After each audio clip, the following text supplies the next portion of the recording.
Bismillahirrahmanirrahim. Assalamualaikum warahmatullahi wabarakatuh. Saya Tengku Yusdedi, Ketua MAA Kota Loksmawe.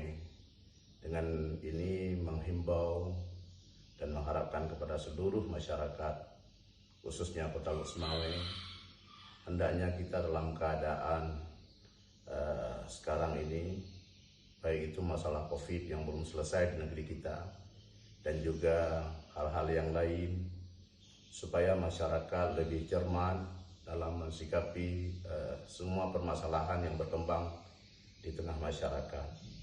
Misalnya dalam masalah Tol Cikampek 7 Desember yang lalu, ini juga kita selaku masyarakat harus bisa melihat dengan baik dan jangan sampai terprovokasi oleh berbagai hal, agar semua kita serahkan kepada pihak yang berwajib.